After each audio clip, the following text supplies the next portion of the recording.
Hello বন্ধুরা, তো আজকে দেখো রবিবারের দিন, তার মধ্যে শীতের মৌসুমে খাসির মাংস কষা হবে। না হলে কি ভালো লাগে? রবিবার আসলে মনে হয় কি মাংস খাই মনটা করে।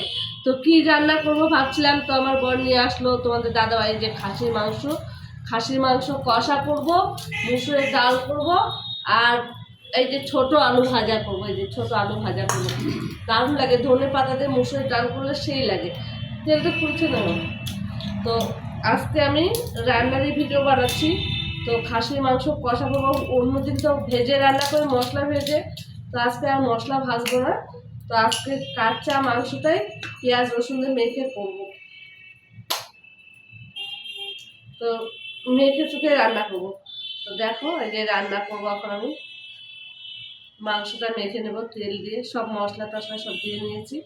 এবার মেখে নেবো শুধু। আর মাংসতে একটু তেল চুল না হলে ভালো লাগে না। তো শীতের দিন আসলে মনে হয় কি শুধু মাংস কষা আর ভাত, গরম গরম ভাত, তুলায় পাঞ্জির চালের ভাত। ও কি মজা খেতে! তো যাই হোক, আমরা তুলা পাঞ্জির চালের ভাত খাই না, হঠাৎ খেতে ইচ্ছা করে খাই। না হলে সম্পা মাসির চালটা আমাদের 12 মাস হয়। তো এই যে মাংসটা মেখে নিচ্ছি, মেখে রান্না করবো আজকে। মুসুর ডাল ধনে পাতা দিয়ে করবো, আর ছোট আলু ভাজা, নতুন আলু।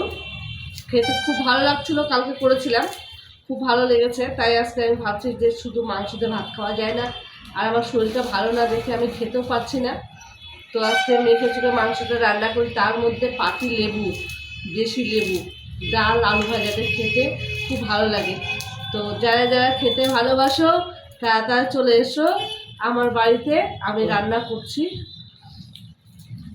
তো গোটা রসুনও দিব।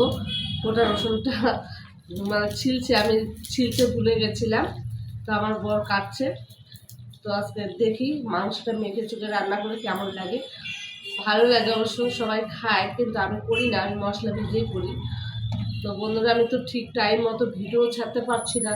তার মধ্যে ডাক্তার লিখেছে ঘুমের ওষুধ, তার ঘুমের ওষুধ খেয়ে আর ঘুমই ভাঙছে না। সকালবেলা টাইম মতো ভিডিও ছাড়তে পারছি না। তো ফেসবুকে কাজ করতে গেলে অ্যাক্টিভ না থাকলে ফলোয়ার্স সব কমে যাবে, ভিউ কমে যাবে। আমার 60,000 ভিউ থেকে এসেছে 47,000। আমার কখন যে কমে যাবে আরও তা জানি না। কিন্তু না পারলে কি করবো বলুন, শরীরের উপর দিয়ে তো সব কিছু যায় না, না? শরীরটাই আগে মেন। তো শরীর যদি না চলে তো আমি কী করে কাজ করব, তাই না? দেখি আবার নতুন করে শুরু করতে হবে। আমার মানে ভিউ কমে গেলে আর কী করবো? আমার বন্ধুরা আমাকে সাপোর্ট করছে না, আমাকে লাইক কমেন্ট শেয়ার করছে না। তো আমাকে আবার নতুন করে শুরু করতে হবে। ভালো হই, যদি বেঁচে থাকি অবশ্যই ছাড়বো, কিন্তু যেটুকু টাইম পাচ্ছি সেটাই ছাড়ছি। তো সবাই বন্ধুরা সাথে থাকো, দেখতে থাকো কী করে রান্না করি। আর অনুরোধ রইল পুরো ভিডিওটা দেখার জন্য। পুরো ভিডিওটা দেখে তারপর লাইক কমেন্ট করবেন সবাই। সবাইকে একটাই রিকোয়েস্ট করব, পাশে থাকলে পাশে পাওয়া যায়, পাশে না থাকলে পাশে পাওয়া যায় না। যেমন আমি যখন সবাইকে লাইক কমেন্ট করতে পারতাম, সবাই আমার আইডিতে এসে লাইক কমেন্ট করতো। যেহেতু এখন আমি যেতে পারছি না, তাই আমার অ্যাক্টিভ বন্ধুরাও আমার কাছে আর আসছে না। তো এটাই হলো মানুষের নীতি। মানুষকে যখন কেউ কিছু দিতে পারবে তখন খুব ভালো, না দিতে পারলেই খারাপ।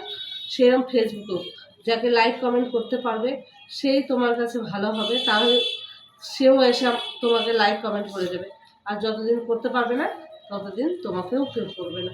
তো সবাইকে ধন্যবাদ। সবাই ভালো থেকো, সুস্থ থাকো। এই শীতের টাইমে কেউ ঠান্ডা লাগেও না, ঠান্ডা লাগলে আমার মতো হাল হয়ে যাবে। তো ধন্যবাদ সবাইকে। রসুনটা ধুয়ে এনে দেবো।